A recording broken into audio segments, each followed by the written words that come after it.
Con tu permiso, mi general.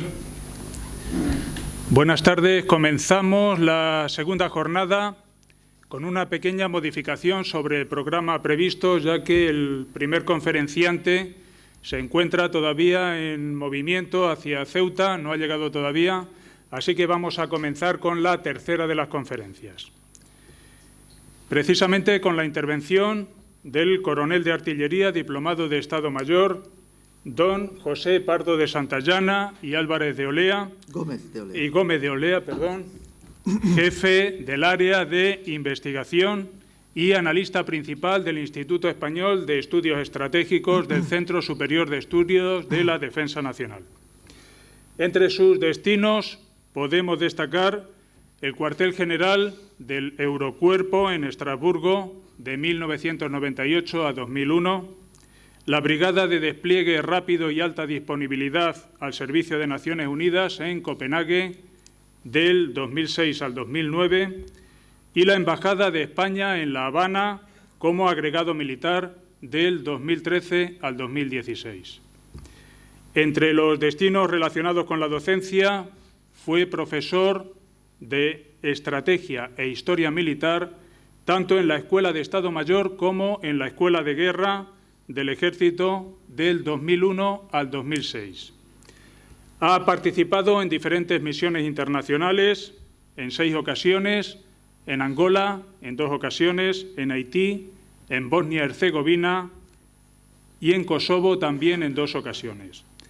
Posee un máster en Relaciones Internacionales por la Fundación Ortega y Gasset y es diplomado en Altos Estudios Internacionales por la Sociedad de Estudios Internacionales.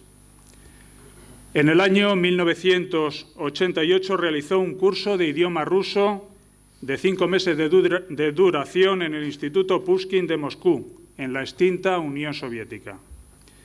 Es autor de numerosas publicaciones sobre los conflictos actuales y pasados y, de forma especial, destaca como especialista en la Guerra de la Independencia.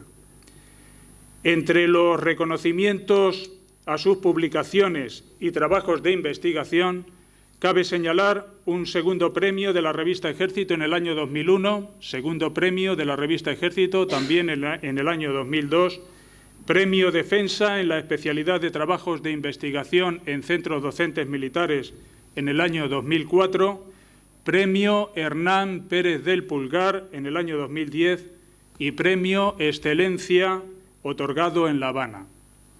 Es miembro colaborador de la Academia de la Historia de Cuba y habla inglés, francés, alemán y ruso.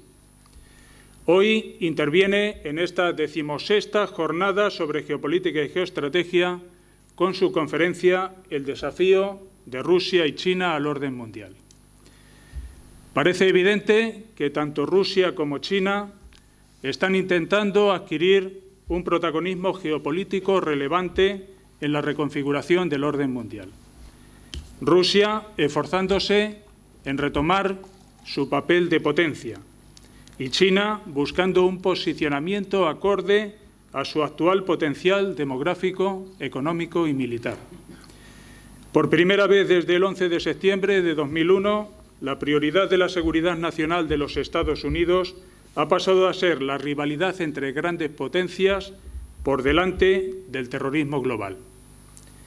De hecho, su Estrategia Nacional de Seguridad, publicada el pasado mes de diciembre, afirma que China y Rusia retan al poder, la influencia y los intereses americanos, intentando erosionar la seguridad y la prosperidad americanas.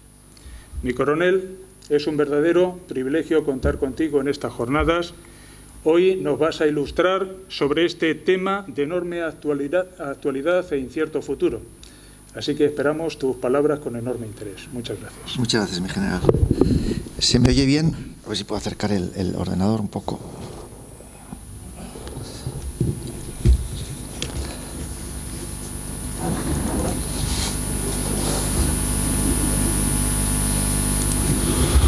Mi general, con tu permiso, muchas gracias por haberme invitado a estas jornadas Es un placer venir a Ceuta, a un territorio fronterizo, para hablar sobre temas de seguridad. Es un placer encontrarse con tantos amigos y muy en concreto, mi general, después de aquellas largas charlas que tuvimos en nuestra convivencia precisamente en Kosovo. El tema del que se me ha pedido que hable en estas jornadas se ha convertido en la circunstancia hoy más importante de la configuración geopolítica del mundo. Y es un tema esencial entender exactamente qué está ocurrido, o intentar entenderlo al menos, para hacerse una idea de en qué sentido está transformando el mundo y como consecuencia llevar a cabo o practicar unas políticas de seguridad a nivel nacional y a nivel de aliados que faciliten la convivencia en el mundo y avanzar hacia un mundo más seguro. Como se ha dicho en la introducción, en la Estrategia Nacional de Seguridad de Estados Unidos aparece claramente que China y Rusia se han convertido, como se ha dicho, en este momento en la preocupación estratégica primordial de los Estados Unidos. Y lo que es muy importante es que cada vez que en ese documento que se publicó en diciembre del 2017 siempre aparecen juntas. Es decir, no es que se diga una cosa en el documento de China y se diga otra cosa de Rusia y podamos llegar a la conclusión de que ambos retan el sistema, sino que en Estados Unidos al redactar el documento se les pone ya directamente en la redacción como juntos. Y se les llama poderes revisionistas. Y de hecho, así es. Y como se ha dicho también en la presentación, es la primera vez después del 11 de septiembre que el terrorismo internacional no aparece como la primera preocupación estratégica de los Estados Unidos. Como vivimos en un mundo cuya capital es Washington, lo que piensa y lo que decide Estados Unidos es central y esencial para entender el mundo en el que vivimos, el mundo occidental. Para poder centrar el problema del que estoy hablando, aunque probablemente ya se haya citado en alguna conferencia anterior, tenemos que echar un vistazo un poco cómo está cambiando el orden mundial. Porque estamos precisamente en un momento de transición, ya dentro de un orden distinto, que es el orden multipolar, y precisamente lo que está ocurriendo es que estamos en un momento de reacomodo de este orden nuevo. Estamos en ese momento difícil en el que, procediendo de un orden distinto, ya nos encontramos en un mundo nuevo y estamos en un mundo de reacomodo. Y en función de cómo se produzca este reacomodo del orden, va a estar todo ese periodo histórico en el que vivamos dentro del orden multipolar, va a estar condicionado. Y lo que sí que se puede decir claramente es que ese reacomodo está resultando difícil, que en el reacomodo las partes en juego, en este momento estábamos hablando de Estados Unidos, del mundo como líder occidental, de Rusia y China, no están haciendo un reacomodo fácil. Hay un desencuentro, en mi opinión, más allá de lo razonable en este proceso de reacomodo.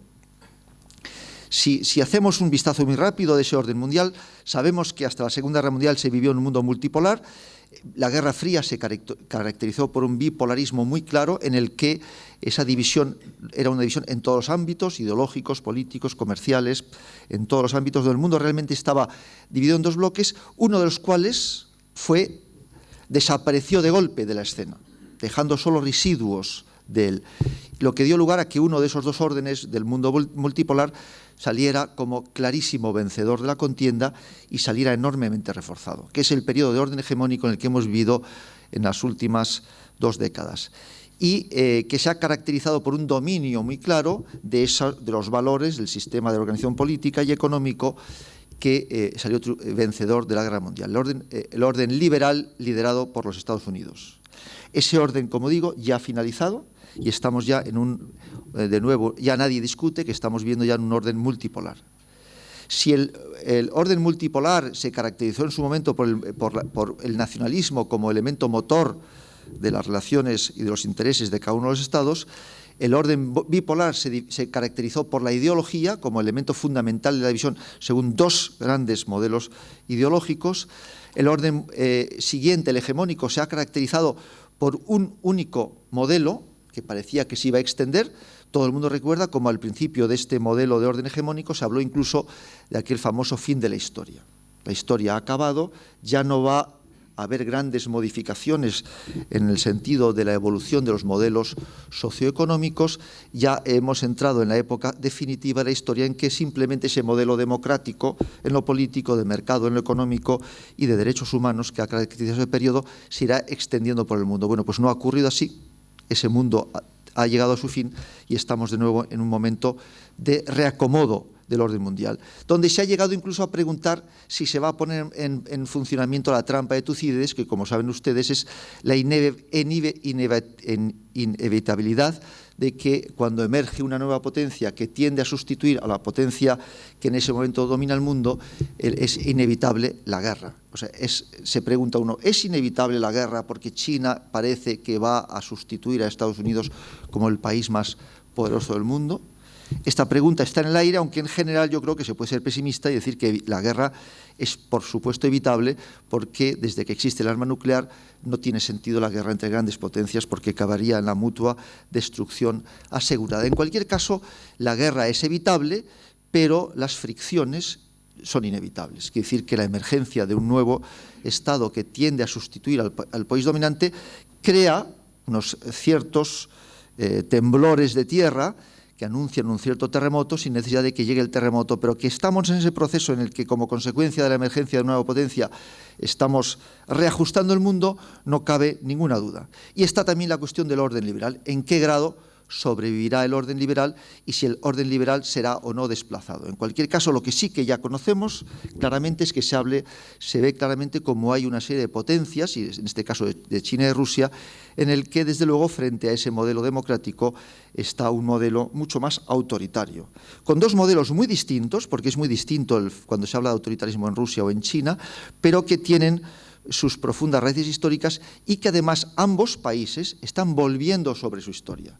Uno de las diferencias claras entre los países que ponen en duda el orden en el que estamos y el país, Estados Unidos y el mundo occidental, que lo defienden, es que China y Rusia tienen un gran sentido de la historia cuando Occidente está perdiendo el sentido de la historia.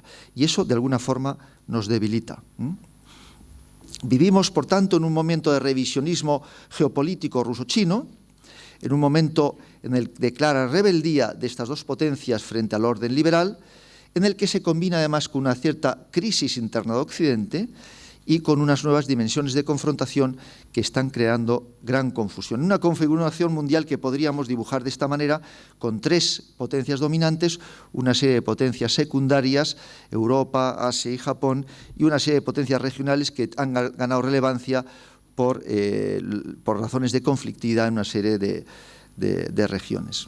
Y con dos frentes abiertos, de los que hablaré, que es un nuevo enfrentamiento con perfiles de Guerra Fría, sin que se pueda hablar estrictamente de Guerra Fría entre Occidente y Rusia, y un enfrentamiento de orden económico que parece estar dando los primeros pasos entre China y Estados Unidos. Para reflexionar sobre esta situación que he descrito anteriormente, conviene recordar que en realidad entre China y Rusia hay una profunda rivalidad geopolítica, que solo ha sido capaz de ser superada entre ambos países como consecuencia de que ambos se sienten amenazados por Occidente. Y es la percepción de ambas partes de Occidente como un rival geopolítico todavía más grave lo que está produciendo el acercamiento entre China y Rusia. Y esta circunstancia, el acercamiento ruso-chino, sí es un problema estratégico. Mucho más que la rivalidad entre Occidente y Rusia o la rivalidad entre Occidente y China, el verdadero problema estratégico con el que tenemos que convivir y que deberíamos resolver es el acercamiento estratégico entre China y Rusia. Decía Kissinger, y yo lo comparto plenamente, que el mundo occidental con capital en Washington debería estar más cerca de Rusia y de China de lo que China y Rusia estén entre sí. Y esa sería la clave de conseguir convivir en un mundo con ciertas aspiraciones de estabilidad y de seguridad. Y eso no está ocurriendo. Saben ustedes, porque es un episodio muy conocido, que en los años 70, a principios de los 70, años 71 y 72, se produjo un acercamiento entre Estados Unidos y China, y que ese fue el punto de partida de la resolución de la Guerra Fría. Todo lo que ocurrió en la Guerra Fría de un proceso de acercamiento entre la Unión Soviética y Estados Unidos y Occidente fue consecuencia de este acercamiento entre Estados Unidos y China. ¿Hasta qué punto sería la rivalidad ruso-china importante que Estados Unidos fue capaz de acercarse a la China de Mao Zedong, ¿no? Y esto nos da una idea de realmente esa rivalidad que estuvo muy cerca de producir una guerra muy seria a finales de los 60 entre China y la Unión Soviética. Ahora nos encontramos en el capítulo siguiente. Y cuando hablo del acercamiento ruso-chino, fíjense ustedes que solo me he fijado en la fecha, porque mucho más importante del contenido y del proceso que ha hecho Rusia y China en su acercamiento es que esas fechas coinciden con los momentos en los que Rusia percibe un problema de relación con Occidente.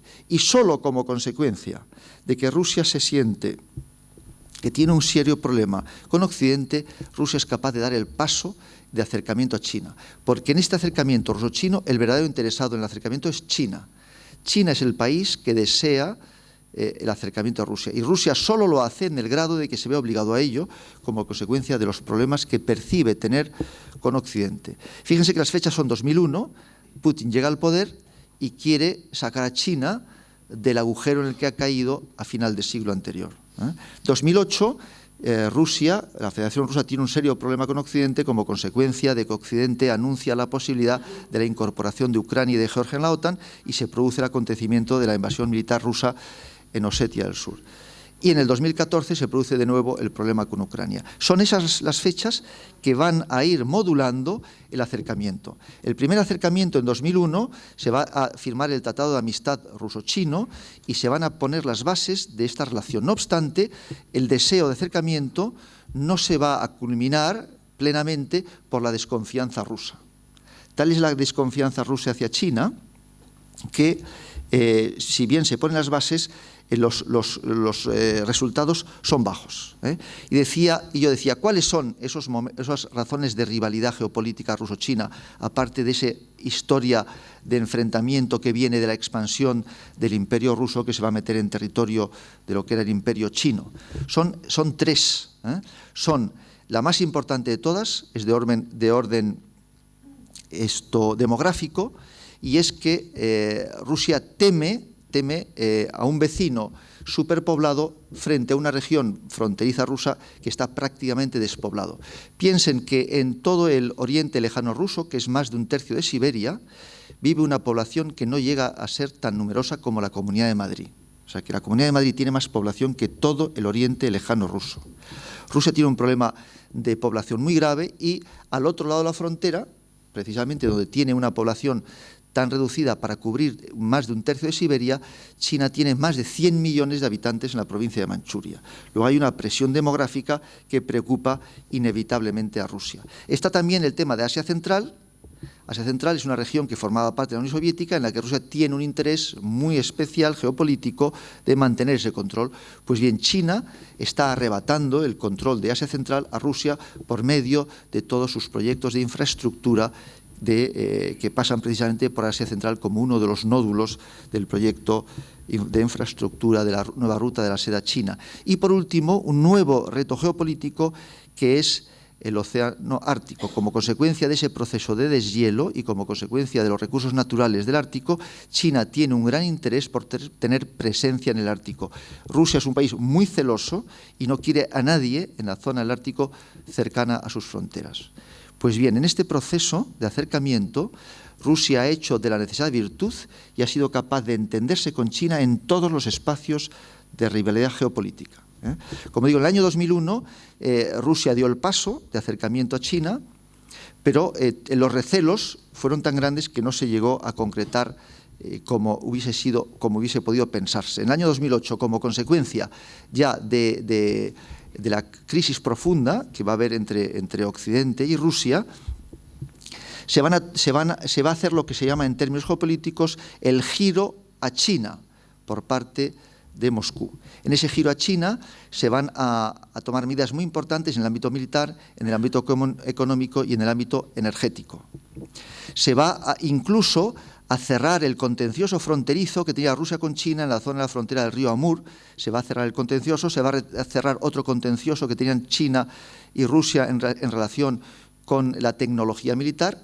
el hecho de que China hacía, vamos a decir, espionaje tecnológico militar, aprovechando las relaciones militares entre ambos países, se firman una serie de acuerdos y a partir de ese momento Rusia va a empezar a exportar material militar de mayor rango. Hasta 2001, desde 2001 empezó a exportar fundamentalmente armamento ligero, en el año 2008 empezó a exportar armamento ya de mayor desarrollo y en el 2014, que ha sido el paso definitivo, ya ha exportado tecnología militar del máximo desarrollo de Rusia.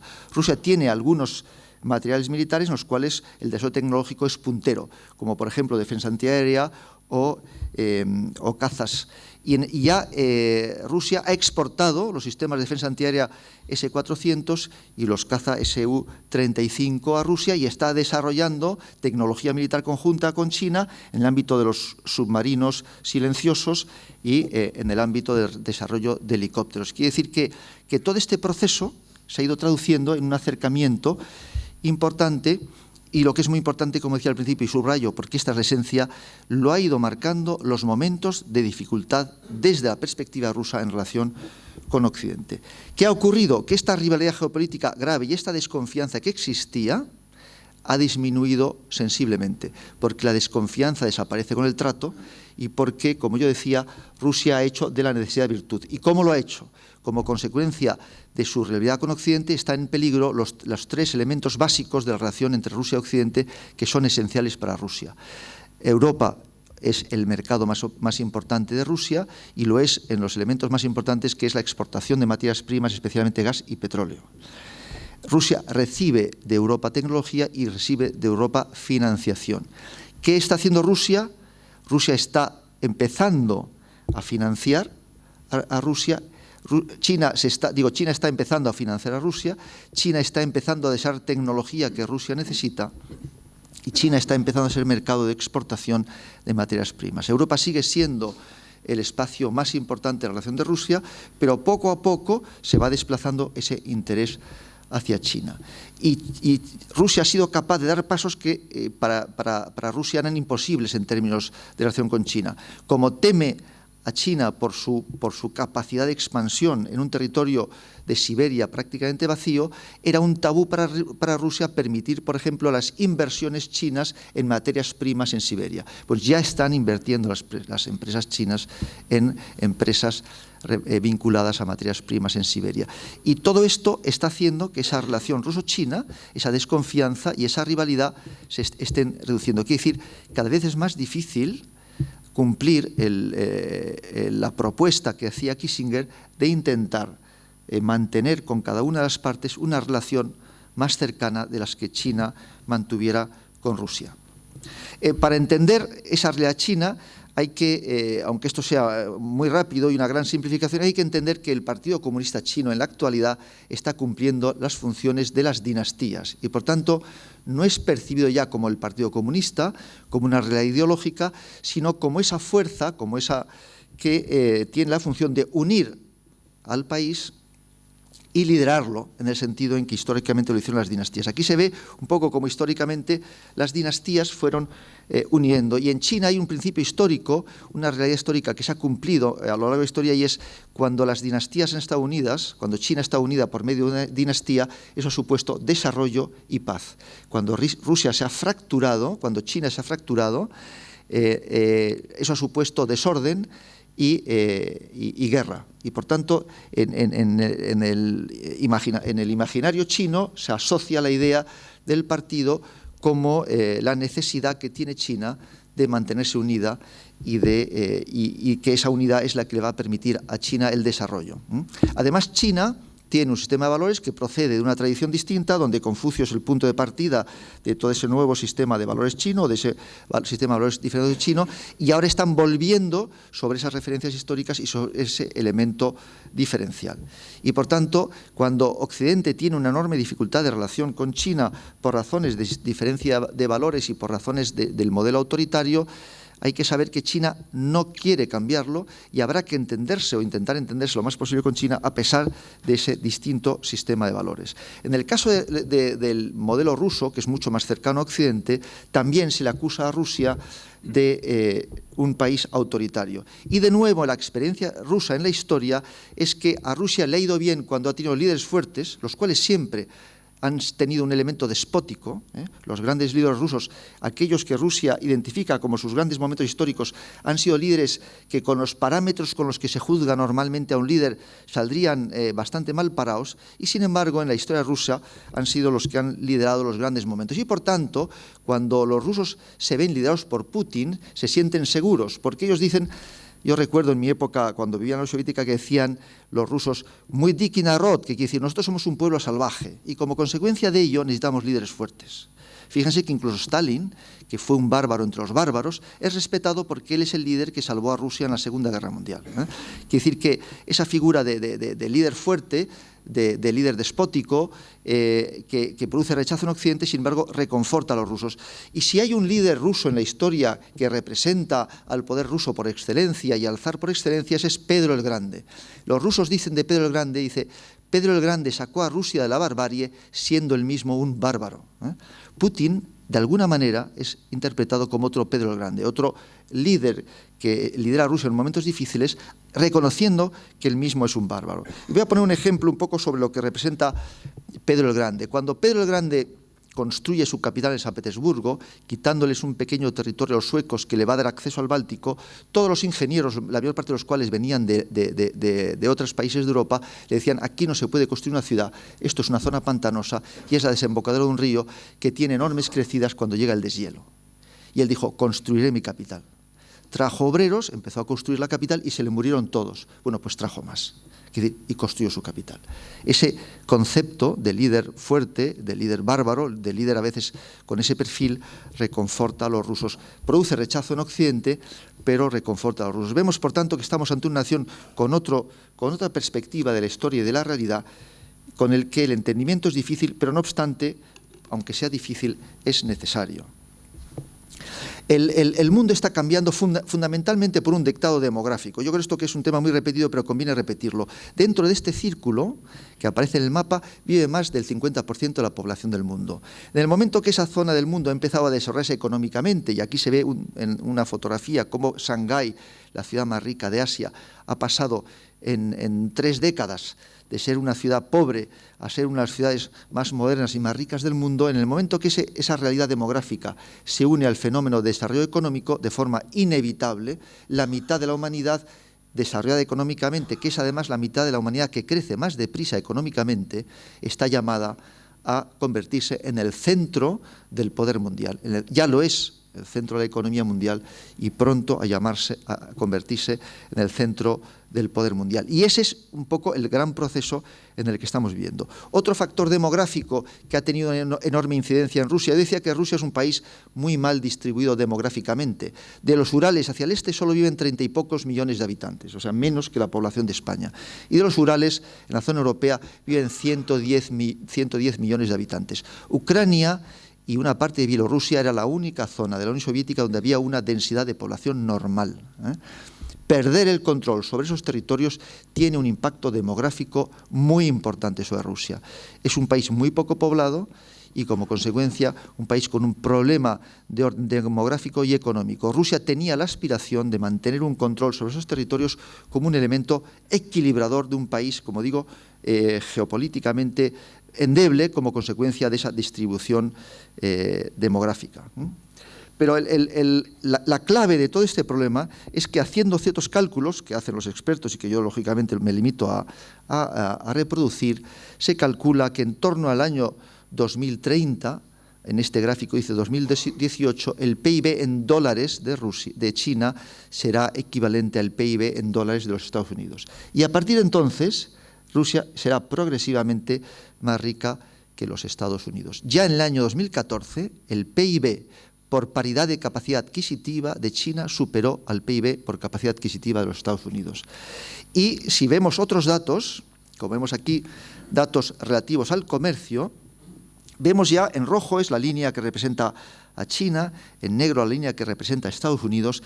Ya China ha superado en comercio a Estados Unidos, China exporta mucho más que Estados Unidos y China importa menos que Estados Unidos. De modo que si comparamos las exportaciones en relaciones con el PIB en dólares de Estados Unidos y China, vemos que para Estados Unidos las exportaciones suponen solo el 7,4% del PIB y para China el 20% del PIB. Quiere decir que en esta rivalidad geopolítica, en esta trampa de Tucídides económica, la verdadera vulnerabilidad de China es el comercio internacional. Existe la tentación en este momento en Estados Unidos de debilitar el libre mercado, porque el gran beneficiario del libre mercado es China. Si el mundo sigue funcionando con las normas del libre mercado que tenemos en la actualidad, y no hay una crisis grave en el interior de China o a nivel mundial, de forma natural China se convertirá en el país más poderoso del mundo. Y Estados Unidos se plantea qué pudo hacer para evitarlo o para retrasarlo. Y está la tentación de que el campeón del libre mercado, Estados Unidos y el mundo anglosajón, que han sido los grandes defensores del libre mercado, se plantean ahora si hay que ponerle trabas al libre mercado, porque eso sería darle vía libre al desarrollo de China como potencia mundial. Y en este contexto del gran debate geopolítico estratégico dentro de Estados Unidos, cómo debemos tratar con China, porque el día que China se convierta en la primera potencia mundial, China tomará sus propias decisiones y, por tanto, el mundo occidental perderá la capacidad de gestionar esa cuestión y dependerá en gran medida de las decisiones que se tomen en Pekín. Y esa es una de las cuestiones que están en juego ahora mismo en este proceso de transformación geopolítico. Si vemos las fases recientes de la historia china, tal como es percibida por China, porque yo creo que en este momento, cuando estudiamos la geopolítica, tenemos que pensar cómo ve el mundo la otra parte. No cómo lo entendemos nosotros, eso ya lo sabemos. Cómo entendemos el mundo, lo sabemos. Pero cómo lo entiende la otra parte. Porque solo entendiendo al otro jugador podremos hacer una geopolítica en la que tomemos las decisiones acertadas. Eso lo sabemos los militares, porque en el planteamiento siempre está el estudio del enemigo. Nadie plantea unas operaciones, una batalla, sin previamente haber pensado qué es lo que el enemigo pretende, cómo ve el enemigo la batalla y qué es lo que podemos esperar de él. Bueno, pues yo creo que no debemos ver a China ni a Rusia como enemigo. No es bueno esta mentalidad de buenos y malos, que es muy norteamericana, de dividir al mundo en buenos y malos. Hay que ver al mundo mucho más en términos de rivalidad, de problemas geopolíticos, de retos geopolíticos, y no de buenos y malos, porque malos somos todos también un poco, pero sí conviene ver cómo entiende China la historia reciente. La divide en tres fases. Esta división no es propia, no es mía, no es que yo la divida en tres fases, es como ellos la dividen. Ellos hablan del periodo de un siglo de humillación, hablan del periodo de desarrollo y ahora le llaman el periodo de dignidad. La palabra dignidad tiene mucho contenido. Yo siempre digo, cuando alguien usa la palabra dignidad en una discusión, algo malo viene después. Si alguien cita la dignidad, mi dignidad o la dignidad, en una reunión familiar, lo que viene después no va a ser bueno. Entonces, ese periodo de humillación es lo que hizo que China perdiera su lugar en el mundo. Y lo perdió de manos, primero del mundo occidental y luego también de Japón. Ese periodo de humillación lo va a cerrar Mao Zedong. Mao Zedong hizo muchas barbaridades en China, pero hizo un gran servicio a China desde la perspectiva china. Volvió a unir China y expulsó la influencia occidental y japonesa de su propio país. Y solo por eso, a pesar de todas las barbaridades que hizo como consecuencia de su política interna que convirtió a China en el país más pobre del mundo, a pesar de ello, Mao Zedong es respetado en China, porque concluyó el periodo de humillación, como digo, con la unidad y con la expulsión de la influencia occidental. Deng Xiaoping es el líder que va a dominar, incluso después de muerto, el periodo de desarrollo, que se va a caracterizar por dos cuestiones fundamentales y alguna más. Uno es, la prioridad de China es la economía. China es tan pobre que todo lo demás es secundario. Lo primero, hay que desarrollar la economía. Y luego, una vez que China desarrolle la economía, podrá volver a recuperar su posición en el mundo. Pero primero tiene que desarrollar la economía. La prioridad, la economía, y para hacerlo necesita desarrollar una política de perfil bajo. Y aquí está en caracteres chinos y en español lo que se llama la estrategia de los 24 o de los 28 caracteres, que son una serie de frases en expresión china que van a resumir cómo proponía Deng Xiaoping debía relacionarse China con el mundo exterior. Si las vamos leyendo, nos damos cuenta que en esos 24 y 28 caracteres está claramente ya vislumbrado otro proyecto que vendrá después. Así es como China se tiene que comportar hasta que se cumpla la condición que haya superado ese periodo de desarrollo.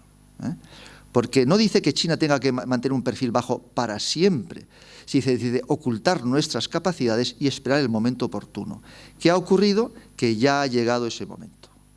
El momento en el que China tenía que mantener el perfil bajo, porque no le quedaba más remedio, y tenía que utilizar ese momento de perfil bajo para no producir resistencia en la comunidad internacional en su fase de desarrollo, y en el que debía aprovechar incluso en la última fase del desarrollo para posicionarse en el mundo, para poderse posicionar en el mundo y para poder crecer económicamente aprovechando el libre mercado, China tenía que mantener un perfil bajo.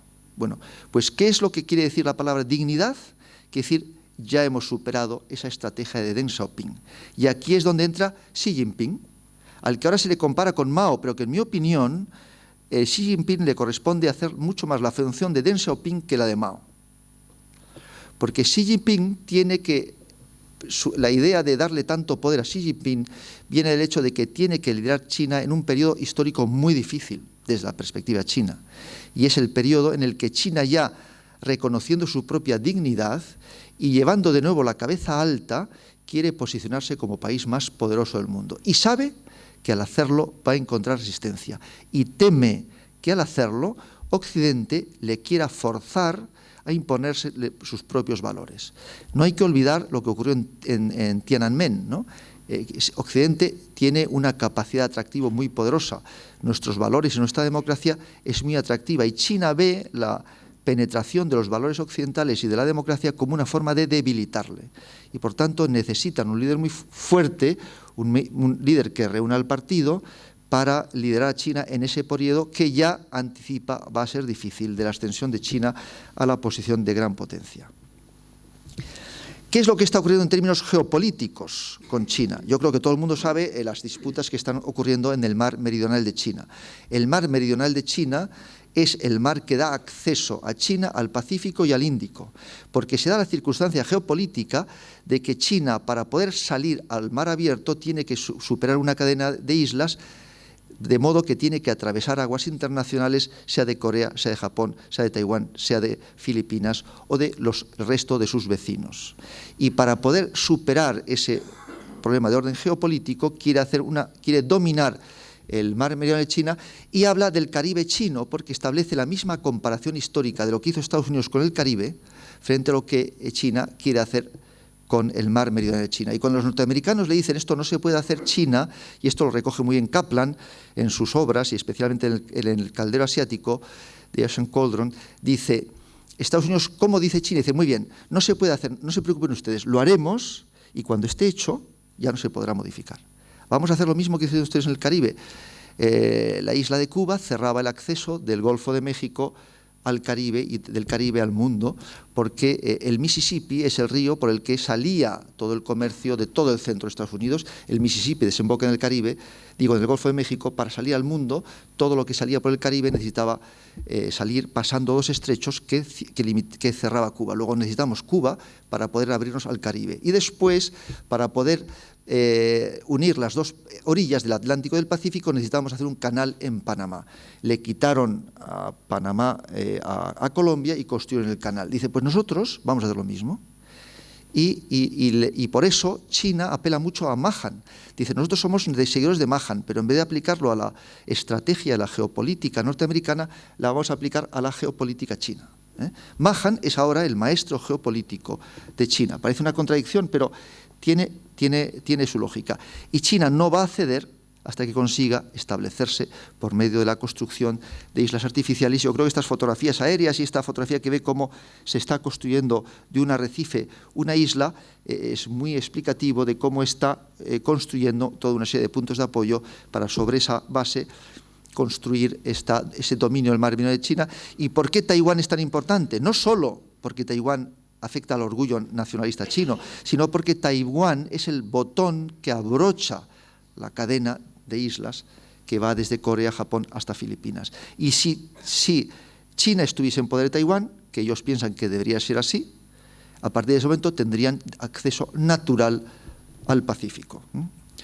Pero verdaderamente China, mucho más que una estrategia tradicional, está desarrollando una geopolítica a través de la nueva Ruta de la Seda, que es ese proyecto de infraestructura que supera con mucho al Plan Marshall y que quiere permitir que China tenga acceso a los recursos naturales, o sea, que existan las infraestructuras que garanticen el acceso a los recursos naturales de China, tanto por mar como por tierra, y esas mismas infraestructuras faciliten también la salida del comercio desde China hacia el resto del mundo. Con la cosa añadida de que la salida de China hacia el Índico, que es por donde sale la mayor parte del comercio y la llegada de recursos naturales de la India, tiene ese gran problema de los estrechos de Malaca y asiáticos, que son muy fáciles de cerrar. Y por tanto buscan alternativas que aseguren que China no dependa del control del estrecho de Malaca.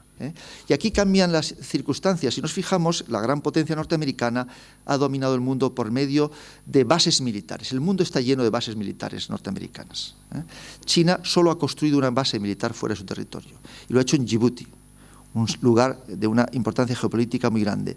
China no pretende replicar la estrategia norteamericana de dominar el mundo por medio del dominio militar, pero sí pretende convertirse de nuevo en el centro, como era China en la antigüedad. Saben que China en chino significa el país del centro o el imperio del centro, volver a ser el país del centro, siendo de nuevo el centro de esa impresionante red de infraestructuras que conectan a China con el resto del mundo. Y a esto se completa con lo que ya comentaba del interés de China por el Ártico, porque a esas dos rutas naturales, la terrestre y la marítima, por el Índico y por medio de Asia Central y luego hasta Europa, se podría completar en el futuro con una ruta más que llega desde Europa a China a través del Ártico, que los mapas no nos permiten ver de forma clara, que es una ruta mucho más corta y por tanto más económica.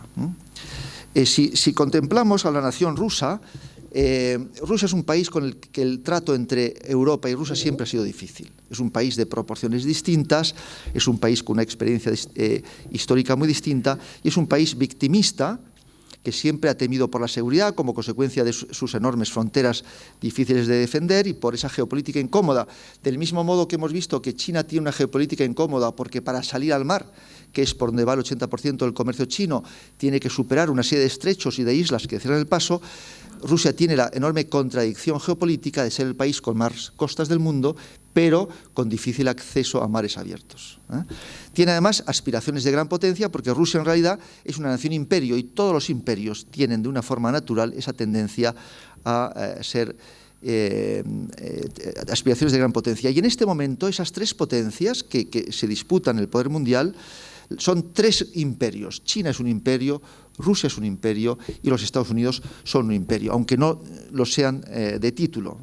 Y además Rusia tiene un gran sentido de excepcionalismo histórico y un poderosísimo nacionalismo. Tanto China como Rusia están además desarrollando un poderosísimo nacionalismo. Pero lo que sí que es importante, y esto nos diferencia de China, es que Rusia es un país que se debate entre la atracción de Occidente o su esencialismo eslavista. Y por tanto existe la posibilidad de jugar con esta tendencia al occidentalismo ruso. En el momento del fin de la Guerra Fría se produjo un reforzamiento del occidentalismo y como consecuencia del distanciamiento de Rusia se está produciendo un reforzamiento del eslavismo. Pero no son realidades Occidente y Rusia tan distantes. Estamos en este momento mucho más lejos de lo que por razones naturales debería ocurrir. De nuevo voy a hacer una presentación por fases, porque hay ya muy poco tiempo, de cómo ha evolucionado la relación entre Rusia y Occidente y cómo pocos han desaprovechado las oportunidades de acercamiento entre ambos países y a dónde hemos llegado. Con el fin de la Segunda Guerra Mundial se practicó una política en Europa que estaba basada en integración europea y estado del bienestar. De esta manera se se defendía Europa contra dos peligros. El peligro interno, las guerras entre europeos, acabar con el enfrentamiento interno, especialmente el franco-alemán. Y el estado del bienestar, que era la forma de defenderse de las revoluciones. No solo Europa había sufrido muchas revoluciones en los últimos siglos y como factor desestabilizador, sino que la Unión Soviética, la nueva potencia que se enfrentaba a Occidente, era una potencia en sí mismo revolucionaria y que amenazaba a Occidente a través de la revolución. Esta combinación de Unión Europea y Estado del Bienestar tuvo un éxito absoluto. Si hay un proceso histórico exitoso en la historia de la humanidad, yo creo que ha sido el paso que dio Europa desde el final de la Guerra Mundial hasta el final de la Guerra Fría. ¿Qué se hizo entonces cuando acaba la Guerra Fría? Aplicar exactamente la misma receta a esa Europa que viene de la Guerra Fría. Integración en la Unión Europea y en la OTAN y desarrollo económico como fórmulas para conseguir un mundo más desarrollado y más pacífico, en el que, por cierto, se tenía bastante esperanza. ¿Cuál ha sido el gran problema de nuestra relación con Rusia? Porque todo iba razonablemente por buen camino. Los rusos, ¿qué querían los rusos cuando acaba la Guerra Fría? Los rusos sabían que se vivía mejor en Occidente y querían vivir como en Occidente. Pero ¿qué ocurrió? Que al final de esa década, Rusia se siente humillada, porque la situación económica y social es todavía peor que en la época de la Unión Soviética, dominada por los oligarcas, porque la guerra de Chechenia amenaza con seguir rompiendo ese imperio que había pasado del imperio que dominaba el Pacto de Varsovia, al imperio que dominaba la Unión Soviética, al imperio de Moscú, que iba incluso a perder territorios dentro de la Federación Rusa, y una crisis estratégica por la expansión de la OTAN y Kosovo. Kosovo fue una humillación para Rusia. Rusia se sintió humillada como consecuencia de que su criterio no fuera tenido en cuenta, porque Rusia se sentía defensora de los serbios, que como todo el mundo sabe ahora, son ortodoxos y son un aliado histórico y natural de Rusia. Y además porque se le dieron unas garantías que no se cumplieron. Y Kosovo preocupaba también a China por razones de sus tensiones internas con Xinjiang y con el Tíbet. Y por tanto ahí ya va a haber un primer acercamiento ruso-chino. Rusia se siente por tanto humillada y cuando llega al poder Putin, lo que él pretende es revertir esa situación. No obstante, Putin sigue percibiendo a Occidente como un aliado necesario, no necesariamente como un enemigo, pero quiere revertir la situación. Y además lo va a hacer de forma muy rápida. Va a obtener éxitos militares de forma brutal en Chechenia. ¿Cómo es capaz de tomar Grozny? Pues simplemente no dejando piedra sobre piedra. O sea que en principio con críticas de Occidente hasta que llegó el 11 de septiembre y entonces ya se olvidó un poco por aquello de que estaba combatiendo en ese momento a extremistas en Chechenia. También consiguió un alto nivel de recuperación económica muy rápido y un cierto orden político en el país. No obstante, ese proceso terminó con Rusia incomodada. ¿Por qué? Pues porque Occidente empezó una serie de conflictos en el 2001 en Afganistán, donde Rusia apareció como aliado de Occidente y donde le dio todo su apoyo. Después en Irak, donde Rusia le dijo a Occidente: miren ustedes, ya se metieron en Afganistán, ya les avisamos que se metían ustedes en un avispero, el avispero de Irak va a ser todavía peor, no lo hagan ustedes. No obstante, Rusia no se va a oponer y va a mantener una posición neutral respecto a ello. Después la OTAN fue avanzando, incluso en 2004 incorporando los estados bálticos que habían formado parte de la Unión Soviética, pero todavía hasta ese punto el grado de tolerancia de Rusia en relación con Occidente era aceptable. Es decir, las relaciones se podían reconducir razonablemente bien, porque incluso Gorbachov, cuando diseñó la Comunidad de Estados Independientes, había dejado fuera las repúblicas bálticas. Que las repúblicas bálticas no tenían cabida en la nueva Federación Rusa y en su entorno geopolítico era algo bastante evidente. Pero todo lo que ocurrió a partir de entonces ya empezó a incomodar seriamente, sobre todo las revoluciones de color. ¿Por qué? Porque veían en peligro la propia situación de Rusia. Viene en peligro el que Occidente apoyase y viese con entusiasmo todos estos movimientos pseudodemocráticos que hacían caer gobiernos. Si eso por el fenómeno del dominó llegaba a Rusia, podría ocurrir algo parecido, ¿no? Una crisis, y esto Rusia lo veía con gran preocupación. Y más aún, como veremos luego, cuando siempre daba la impresión de que detrás de esas revoluciones de color había un intento de Occidente. Pero Putin tuvo la suerte de que cuando llegó al poder llegó en el momento en el que los precios del petróleo estaban más bajos.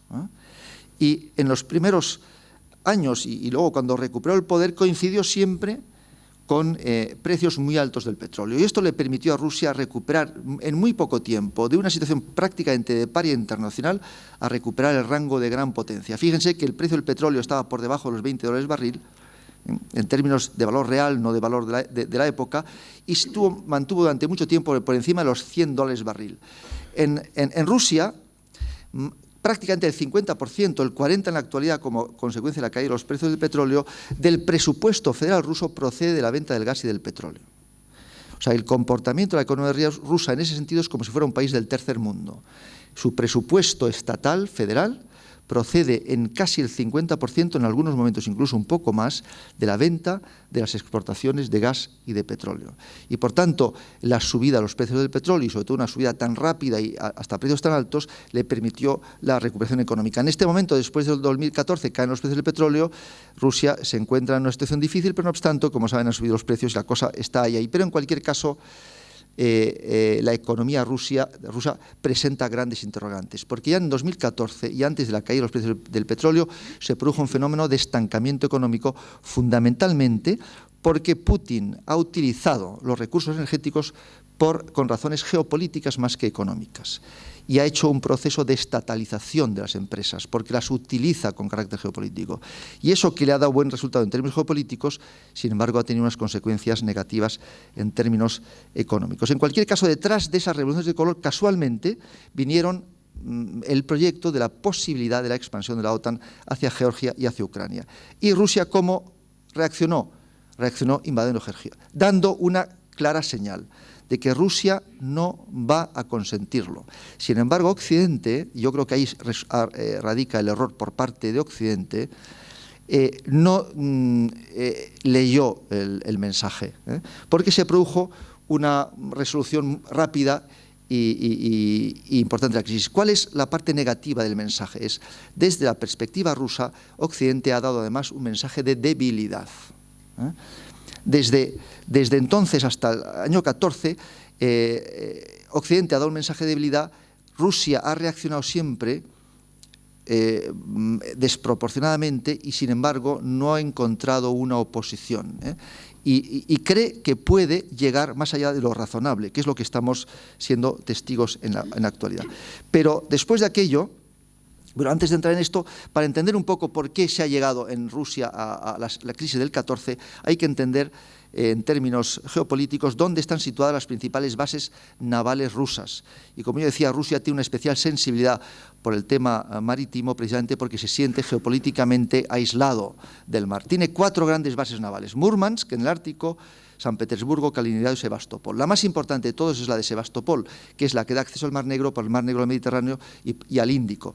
Todas las bases tienen un problema geopolítico de una índole u otra. Murmansk, que está en el Ártico, a pesar de que la mayor parte del año, por razón de la corriente del Golfo, ese puerto está abierto, algunas etapas del año está cerrado. San Petersburgo, un poco más al sur, como el Golfo de Finlandia tiene muy poca profundidad, también se hiela en invierno, también está cerrado, y además ya geopolíticamente en una zona muy estrecha de salida al Báltico. Kaliningrado es el único puerto que tiene en la zona del norte que no se hiela en invierno y donde tiene los submarinos nucleares. No obstante, Kaliningrado está separado de Rusia por Polonia y por Lituania. Le quedaba la base Sebastopol, que estaba en Crimea, dentro de Ucrania. Si Ucrania se incorporaba a la OTAN, a la Unión Europea, y por tanto quedaría completamente separada de Rusia, y por tanto algo que en términos geopolíticos Rusia interpretaba como un imposible. ¿Qué ocurrió como consecuencia de aquello? Si a esto unimos la primavera árabe, la crisis en Siria, y por tanto todo el sur de Rusia desestabilizado, las revoluciones de color, Rusia se siente amenazada, se siente desestabilizada. Hay que recordar que Rusia teme por su integridad territorial, porque tiene esa distribución demográfica tan débil y porque tiene unas tensiones territoriales muy graves. Tiene un 20% de la población musulmana que se está radicalizando, que no lo era, que no era radical, se está radicalizando, y teme, por tanto, por su integridad territorial. Y piensa que este proceso de desestabilización al sur y de avance puede llegar incluso a continuar con la ruptura territorial rusa. Se produjo la crisis de Ucrania y, como consecuencia de eso, Rusia va a contraatacar. Pero contraataca desde la posición del país débil, porque Rusia es mucho más débil que Occidente. En términos de PIB en dólares, que es engañoso, el PIB en dólares de todos los países de la OTAN juntos es 20 veces el PIB de Rusia. Es verdad que Italia tiene más PIB en dólares que Rusia, pero nadie pensaría que Italia y Rusia son geopolíticamente o estratégicamente equivalentes. Rusia vale 5 veces o 10 veces lo que Italia en términos geopolíticos y en términos militares, ¿no? Pero da una idea de la percepción de debilidad que tiene Rusia en relación con Occidente. Y por tanto, Rusia reacciona de forma desproporcionada. Es la lógica, aunque esto sea una comparación muy burda, es la lógica del enfrentamiento del perro grande y el perro pequeño en una pelea callejera. Todos sabemos que cuando un perro grande y un perro pequeño se pelea, el que más ladra es el pequeño. Y el que deja la pelea siempre es el grande. Porque el perro pequeño teme que si no mantiene una actitud muy agresiva, el perro grande se lo pueda comer de un bocado. Y esta es un poco la sobrereacción rusa. Rusia sobrereacciona, Occidente se siente muy agredido por esa sobrereacción y hemos llegado a un nivel de confrontación realmente que no pensábamos iba a ocurrir, ¿eh? Esto es el tema de la Guerra Fría y Rusia cómo se ha defendido, contraatacando y buscando la ruptura de ese cerco geopolítico en que se percibe en Asia Central y, por cierto, haciéndolo con una enorme eficacia militar. Esta es la perspectiva futura del orden mundial desde la que Rusia y China interpretan el mundo. Hay dos grandes áreas de disputa, una el mar meridional de China y otra Oriente Medio. China es la gran potencia emergente, pero es una potencia rodeada. Está rodeada por Rusia al norte, Japón, la India, país que cada vez cuenta más geopolíticamente, Indonesia, que tiende a crecer y a convertirse en la sexta potencia mundial, y la presencia militar permanente de Estados Unidos en el Pacífico. Pero es que además, no solo está ocurriendo este proceso de transformación muy serio, es que además no solo estamos viviendo un cambio de orden, es que estamos viviendo el final de la era eurocéntrica de la historia universal que ha durado 500 años. Javier Gomá suele decir que globalización equivale a occidentalización, y así ha sido. El mundo se ha globalizado con parámetros occidentales. Todo lo que es internacional es occidental. Va a dejar de ser así. El día que China se convierta, si es que se convierte, que parece que se va a convertir en el país más rico del mundo y por eso el mundo dejará de ser un mundo dominado por valores y por referencias occidentales.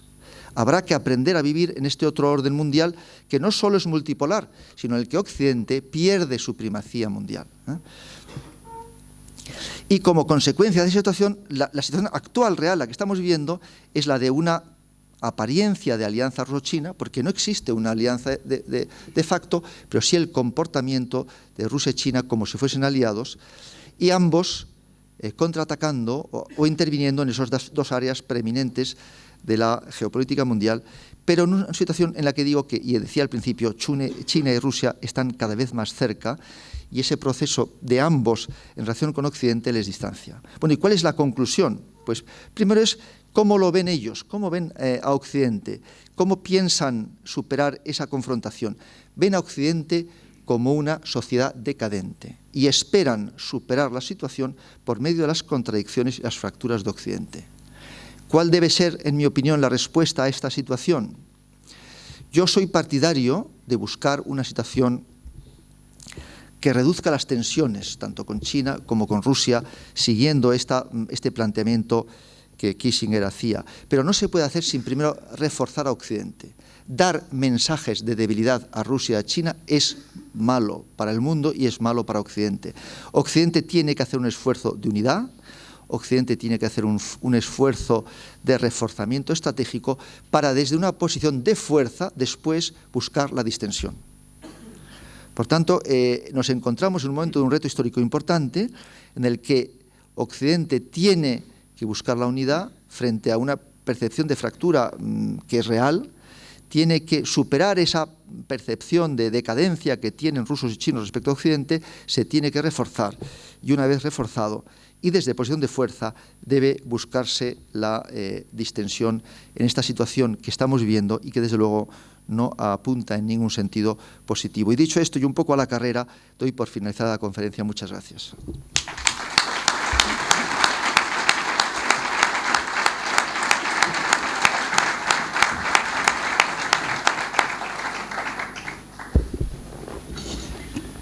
Mi coronel José, enhorabuena por la magnífica conferencia que nos has impartido, en la que nos has hecho ver de forma muy clara los planteamientos geopolíticos tanto de Rusia como de China.